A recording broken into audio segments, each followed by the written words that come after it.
Hi everybody, it's Becca at Sew Darn Twisted, and today we're going to have a little tutorial on how to make these little envelope and notebook inserts. They're incredibly easy, so they are absolutely beginner friendly, and you can make them, as you can see, in a variety of sizes. You can use different materials. This one, well, these ones were made, the actual envelopes were made using Amazon packaging paper, so good way to use up that, because they do tend to stuff a lot of this stuff in, and my daughter's gerbil can only get through so much of it. So hence I've made some envelopes out of it. This is just made out of plain ivory or cream paper, 120 GSM paper, and this was out of a scrapbooking sheet I got as well, which is probably about, I don't know, 150 maybe. It's quite sturdy but not really thick like card. So I used snippet rolls to decorate the ones that have got those on them, which is really handy, because if you've got snippet roll and you mass make these, you can mass decorate them as well without having to break out lots of bits and pieces. You can just pick which bit of your snippet roll works the best, glue it on, and there you go, you're done, kind of thing. So it's really nice and easy. So I'm going to talk you through how to make the envelope and the notebook. I'm currently making these for Happy Mail, swaps, that kind of thing. People often ask in the wish list thing that I do in a couple of groups for handmade items. So things like this, are really great for that kind of thing as well. So let's go through what you need. All right, so you're going to need for your envelope either plain or patterned paper. The only thing is it needs to be square.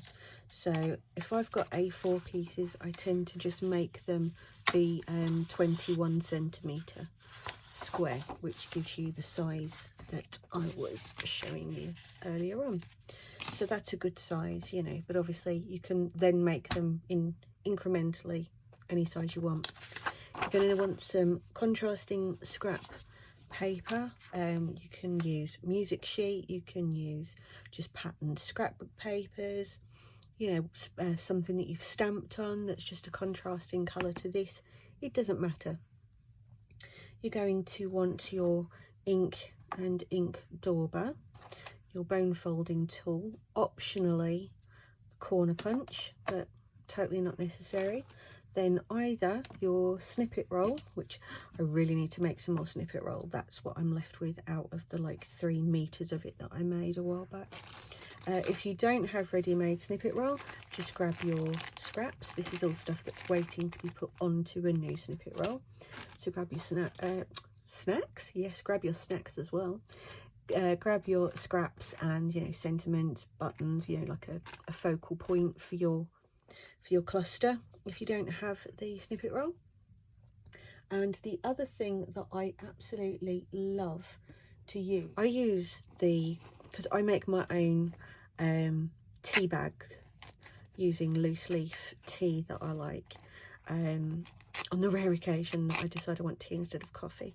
And these that you can buy in boxes as well, of sort of 50 or 100 of them, and every time I make myself a tea in them, I just rinse out the leaves, and just let it dry, and then I've got some really decent sized pieces that I can use. They are a really great thing to put behind, which is what I've used on this one. I haven't finished decorating this one, but yeah, that's what's behind here at the moment. You will also need your glue. As always these days, I am using Yoo-Hoo liquid gel glue. I'm just going to get that dry glue from around the top. You will also want a stapler. Okay, stapler. Now, you have 2 options when it comes to making your little notebook. You can either do something like I've done here, using a hole punch and eyelets to bind your booklet together. So that's that's the more involved option. I'm not doing this one today, but I'm hoping by now you guys are familiar with punching out eyelets anyway. So, you know, there is that option. But for the purposes of this one today, we're going to create like this one here. Okay, fabulous. So first and foremost then, we need to make this into a square. If you already have like squared scrapbook paper that you want to use, that's fabulous. Just go ahead and use that. But if, like me, I'm using sort of A4 kind of letter size, I'm going to cut it down to the same width. And there we go. And then I'm going to keep this piece to one side. Now, this part goes in 2 stages, and I recommend doing it this way around, and I'll tell you why. I recommend making your creases for your envelope so that'll end up looking like this before we scrunch it. And the reason for that being is it can be a lot more difficult to get really nice crisp lines, I found personally, afterwards. So I make the folds to make the envelope, then I open it up, scrunch it up, and then ink it, then glue it. So that's what I'm going to talk you through doing. So we're going to grab a pencil, and I forgot to say, you're going to want a ruler. And then if you just line up your paper so that it's got that nice line going as close to the center, to the sort of corner points as you can possibly get it. The closer you are, the better your finished result will be. If you're not worried if it's a scruffy fold, then, you know, just get it kind of right. And we're going to erase this line afterwards, so don't worry. Now, what you're going to do is you are going to take this side and you're going to fold it so that this edge meets this line. You've probably seen these pockets made all over the place. They were one of the first ways I saw to make your own envelopes when I first started last year, and they are definitely one of the coolest that I've ever found. But obviously, me being me, I have to do something different with it, don't I? So I will try to remember where I first saw it, because I do agree with, you know, obviously crediting the source of something. But when I first started out, I really just kind of watched lots of stuff from different places and didn't really take notes, because I didn't think I was going to really do stuff to the extent I do now. So you should have like a kite shape now, like this. So we're just going to take this point now, line it up with your line, and just take it a bit of a way over the top. You know, I don't measure it, but that's probably just over an inch, I would say, almost certainly. But yeah, just take it over a bit. You know, if you want your pocket to be shallower, take it up higher, and that'll give you a shallower piece here. If you want it deeper, take less. Okay, so you've now got something that looks like this. Yeah, cool. We're going to take this side and we're going to fold it so that it meets this edge here. That's the beauty of this. You've only really got to make one line, and then everything else is about just meeting existing points, which makes it really, really cool. So we're just going to fold that down there.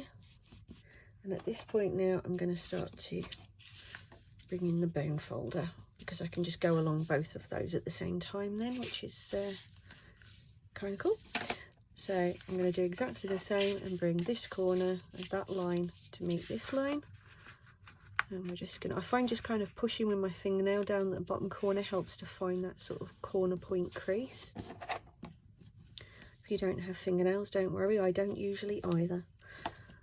Okay, so that's all lovely. Fantastic.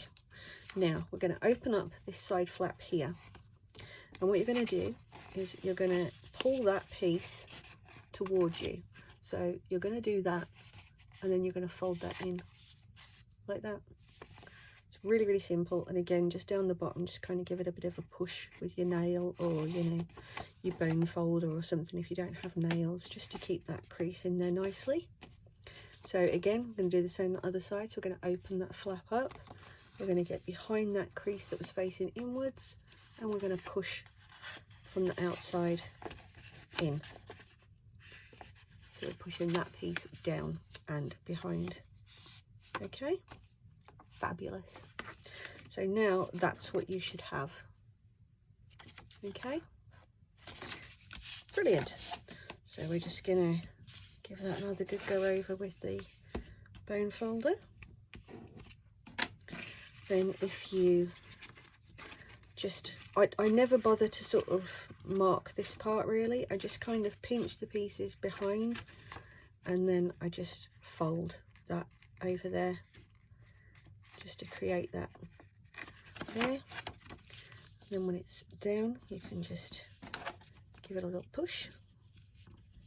If you're worried you might not be able to get it over, then just, you know, measure that part that's up, you know, just make a pencil mark or measure that, and then you know where you've got to fold it, and that's fine. Okay, so now we're just gonna get rid of this line. Okay, I'm just gonna say, is that working? Yes it is, that's quite fine. So now's the part where I scrunch it up. So now I've got my lines in there really nice and crisp, you know, really obvious. So I just kind of go around, and be careful not to tear it, you know, you don't, some tears, I do make some tears myself, you know, like that, but you want to be in control of that rather than it just tearing wherever. So I'm just gonna, and the tighter the scrunching the better, kind of thing. So if you get it all in one big piece and try to scrunch it, you end up with a lot less defined creasing. But doing it little bits at a time like that just give you a better result when it comes to the inking part. Okay, so now just give that sort of a bit of a spread out. Now, because you've got all those lines in place already, as you will see, it will still now just fold all nicely back where it's supposed to be. But imagine trying to create those crisp folds once this part's already done. It's really, really tricky. Let me tell you, I have tried. Okay, so now we're going to ink it before we glue it, because it's much, much easier that way.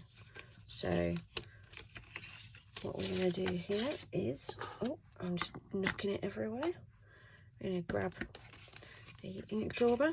Now, obviously, you guys already know about going around the edges and stuff, you know, so I'm not going to demonstrate how to do that.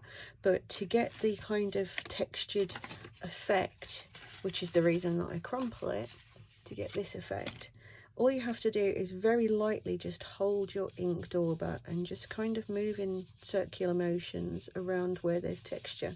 So you don't want to push down, because if you push down, it just goes into everywhere, and that's not what we are looking to achieve. We're looking to achieve just the effect of something having been crumpled. So I'll go and do the edges afterwards, but as you can see, if we just keep lightly.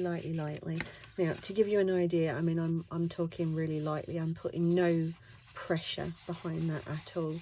So much so that if I do it this way, as you can see, it doesn't bend it, it doesn't move it, you know, it's very, very light. And it's better to build it up a little bit at a time rather than just go in with a sort of a really ink laden dauber.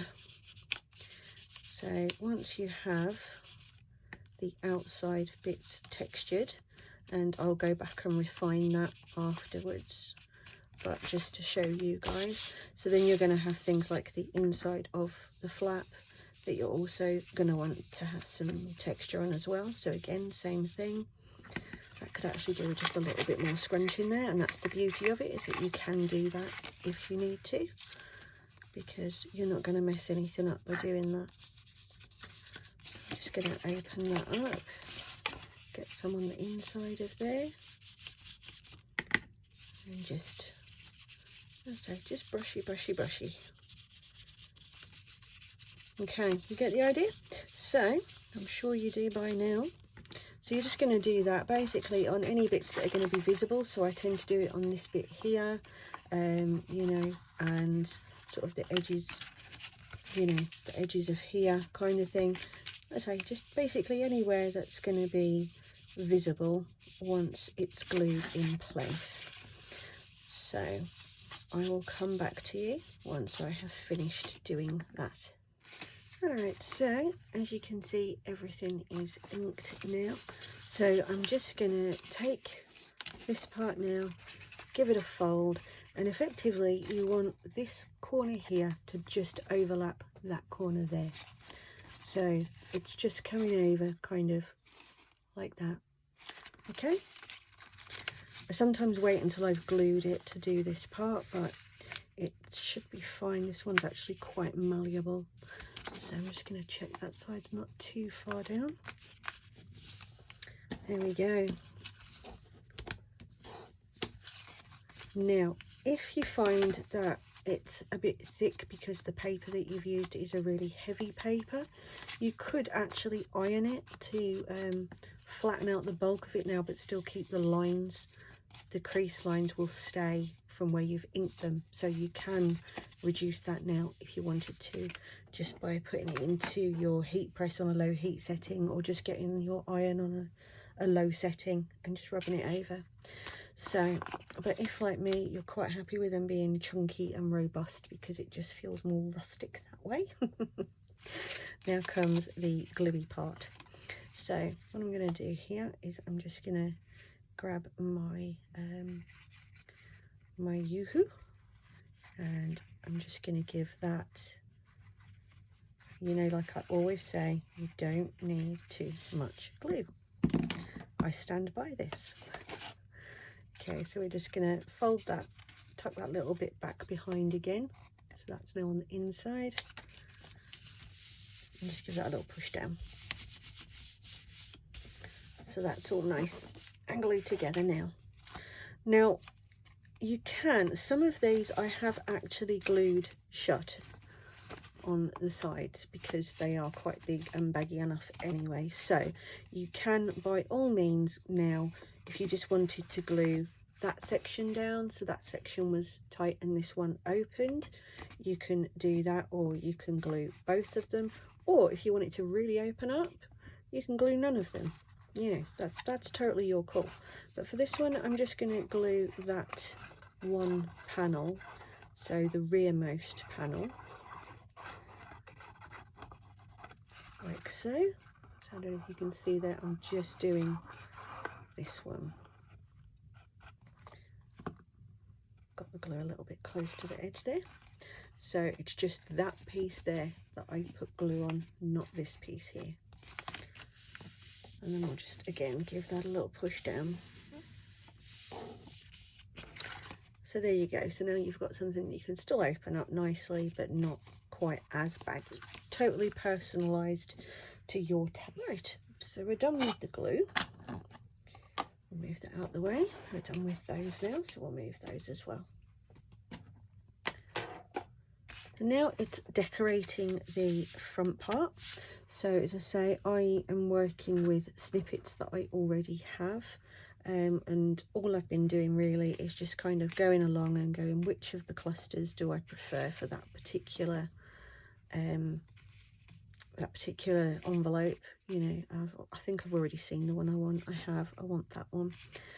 Okay, so we're going to just get some scissors and we're just going to cut around the edge of the snippet roll. Make sure that your envelope is the right way up. Don't know why I bothered putting a pin in the glue just yet, because I'm going to need it again. And then all we're going to do here is just blob a little bit of glue in that bit there, because that's not stuck to itself just yet. Good bit of glue, but again, not too much. And then just position that however you want to. So I'm just going to put that down there in the corner because I think that looks really nice. And then maybe yeah, I'm going to have this little, it's just sentiments I printed out on, again on the Amazon packaging paper. I just fed some of that through my printer with loads of different words and phrases and stuff on, and lo and behold, I have me some nice vintagey looking bits. So we'll just obviously give the edges of that a little bit of an ink, and then we'll just pop that on with some glue. And then that's the envelope done, and we move on to the notebook. So, oh, I do actually have plenty of glue in here. It just seems to take forever to actually get to the top. And I keep meaning to use something to keep the glue up the dispensing side down, and I keep forgetting. Okay, so there we go. Let's have a little close up of that. So that's how we're looking there. Okay, fabulous. So now we'll move on to the notepad and get that done in quick time as well. All right, so I've just gathered together some other complementary scrap paper, and I'll also use the offcut from cutting the actual envelope as well. Obviously make sure that whatever your booklet size is not bigger or even as big as, otherwise your envelope won't close properly. So you want it to be just shy of, so kind of that's the deepest you want it to be. So if we just kind of make a pinch point there, we know, okay, that's, you know, that's the boundaries kind of thing. So we're going to take the paper trimmer. Let's just get these bits over there. This part is really nice and easy because all you're going to do is measure what your deepest point was. So that's like 9 centimeters. So we're just going to cut a few of the scrap pieces. Oh, made that one a little wonky on the bottom there, didn't I? But I've corrected it, so it's fine. So again, 9. You can make this as many pages as you want, you know, but obviously the way that I thought about it when I was making mine was mine were kind of, you know, 5 or 6 pages, because I thought, well, it's a notebook kind of thing, you know, like a just meant to be like a little area for jotting things down. It's not really supposed to be anything, you know, big in and of itself. It's just a complimentary thing, you know. So okay, now that I've got all of those at 9, so now it's just deciding the width that I want. So obviously that's the, need to make sure again. Okay, yep, so that's, yeah, so 9 by 9 is really going to be kind of perfect, really. But I think, oh, actually some of these won't be able to make it to 9, will they, that way? Okay, so I'm going to go with what my thinnest piece there is for the width, which is going to be just under 8. So that's fine. If you're not worried if they're slightly different sizes as well, then, you know, that's great. Now to make your top piece, you can do this however you want. You can measure it slightly wider than the wide. So this was like just under 8, you know, so you'd make it just 8 thereabouts, because it's better if you let it overlap the edge just ever so slightly. So, and then obviously you're only going to want, I tend to go for about 2 inches, unless I'm doing something that's, you know, really shallow, in which case I'll do it a lot less deeply for the top panel. You'll see what I mean. So as I say, it was just under 8, so I'm going to make that just 8, but I'm only just going to do that bottom section there, and then I'm going to turn that way, and I've gone between centimeters and inches there without even thinking about it. So 2 inches is kind of 5.1 centimeters. I do that. It comes from being taught the metric system all through school.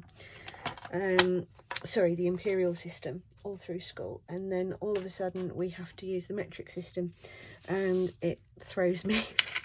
from time to time, so I end up switching between the two. It's ridiculous. Right, so once you've got your piece and it's just ever so slightly bigger, and if you can just see that there, it's tiny bit bigger, we're just going to fold that over on itself and just meet the two edges. I say eyeballing it for that is absolutely fine. You don't have to get into measurements if you don't want to. Now this is the point where your optional corner punch comes in. If you want to punch out the corners, you can either just round them. I only have my little basic one up here, but that's fine. So yeah, you can just kind of round the corners off if you want to, or you can use the decorative corner, and the same goes for the bottom corners of your notebook. So for this one, I'm going to give the bottom part a bit of a fancier corner, you know. So there we go, that's them. I do it that way because it stops it from pinging everywhere, and then I confine the mess, you see, to that little, there's some bits from previously over there, but yeah, just keeps things tidier. And then you're just going to get your ink around the edges of your notebook and around the edges of your top piece.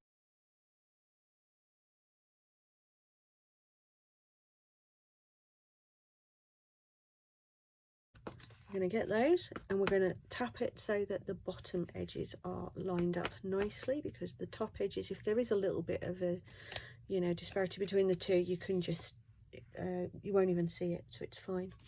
Grab your stapler sort of in near the top and just give that just a couple of staples. Then line up your top piece so that it's centered nicely. Put a bit of your glue on here. There we go. Thought I'd got that. Fold it over, give it a push, flip it over, same process. It's easier than trying to glue the inside of the two at the same time, then slide it over, then move it around. Just line it up with one, glue that one, turn it over, glue the other one, done. It's not going anywhere then. Fabulous. So that's that bit.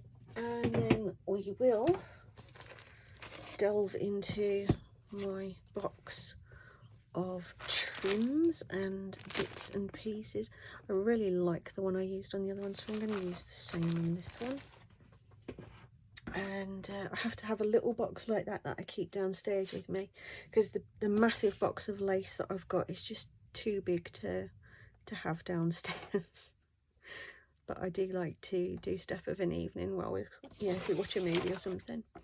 So I'm just going to measure that to the width of my topper part there, and then I'm just going to give that a bit of glue treatment as well. Okay, come on. It makes me look very disorganized and unprepared when my glue doesn't work, and I dislike that. There we go. And again, we're just gonna pop that. I like to just kind of overlap, so some of it is on the paper and some of it is on the trim, because I just think that looks nice. Just kind of line it up a little bit at least. Then if there's any difference by the time you sort of stretched it out with the glue, you can just trim that off now with a pair of scissors and you'll be fine. So I just get rid of that. Don't like that little bit that's hanging there. That's it. So fuzzy. Right, so there you have a nice little notebook. You can put a sentiment or something along here if you wanted to, or, you know, maybe some gems or something like that. You know, really, you can go as nuts as you want to, but the idea for me was just to have something that was sort of ready to go, you know, that I can just then pop in there and done. So now you have one last option. You can either leave that as it is and put it in a tuck spot, or, you know, something like that, or you could put split pins and just wind some thread around the 2 split pins. You could use a Velcro closer, but I'm going to show you to use the split pins and thread method. So if you're going to go down the route of using the split pins, then what you need to do is grab yourself a pencil and either an awl if you're using the small split pins. If you're using the bigger split pins, use a hole punch tool, and all you're going to do is just mark out, you know, a gap below the point of your closure, and then another one kind of equidistant up from the point to here. Okay, then what I'm gonna do, let's get some holes poked. There we go. Now I'm gonna take this little shape stamp punch. It's not a stamp, it's a punch. It's like a little postage stamp. It's so cute. So I'm gonna just grab hold of that and cut myself out a couple of those, because what I'm gonna do is actually I'm gonna want 4 of those realistically. Okay, a bit haphazard there. I could have lined that up so much better, but you know what, I'm on a mission here, because what I'm going to do is where the split pin then comes through, I'm going to have that there to glue on top and cover up the sort of split pin.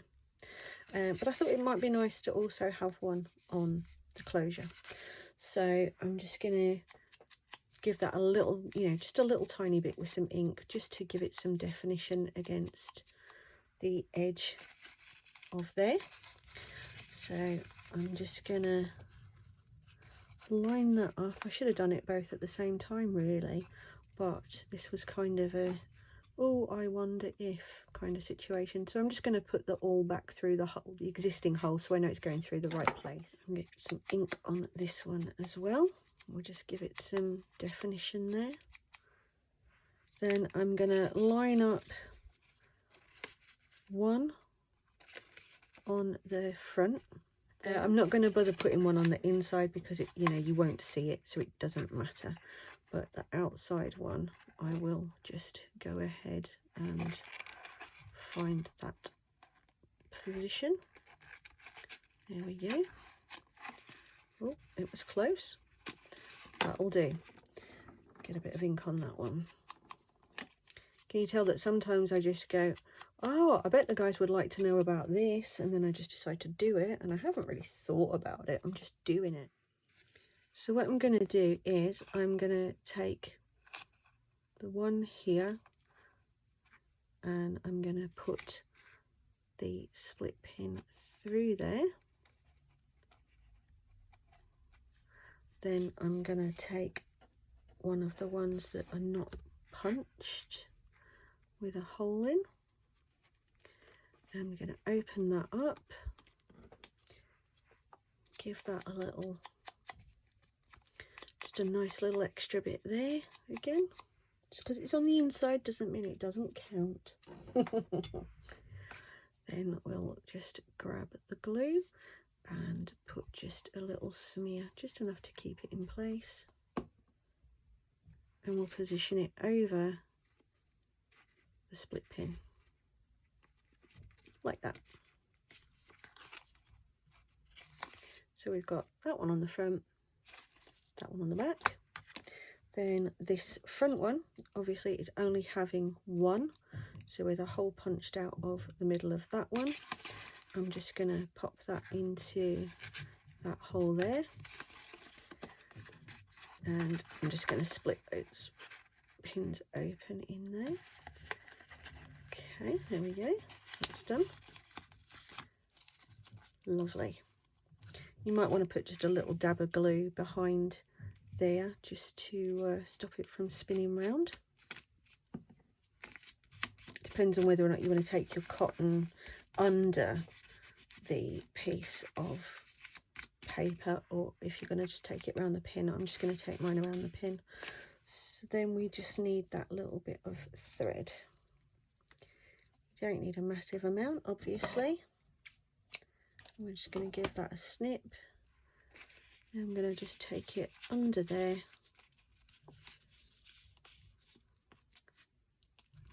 Just the trick is to get it underneath the pin. There we go. Usually it'll make a little click. It helps if you don't push them too tightly as well, to be fair, because then it leaves that little bit of space that you need. Okay, so once that's got a knot in it, just pull that nice and tightly, so you should hear or see it click under that again. And then obviously to close it, all you're going to do is just that. So yeah, I've got way more, you know, way more thread than I needed there, but that's all right. So there you go.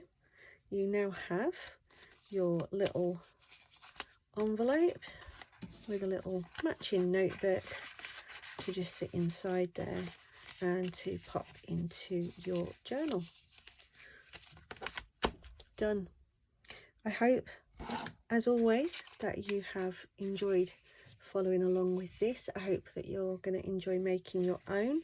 I say they do make fantastic happy mail and swaps and things like that, so you know, I would absolutely love it if you let me know if you've got on okay with them. If you've tried making them and you like it, let me know, leave me a comment. As always, a thumbs up is massively appreciated, and it does keep me coming up in the recommended videos to watch, so it means that I can reach more people, so I would really appreciate that. If you don't subscribe already, please consider doing so. I'd love to have you stick around for lots more of beginner tutorials. And yeah, I will see you for the next tutorial very soon. Take care, guys, and happy crafting.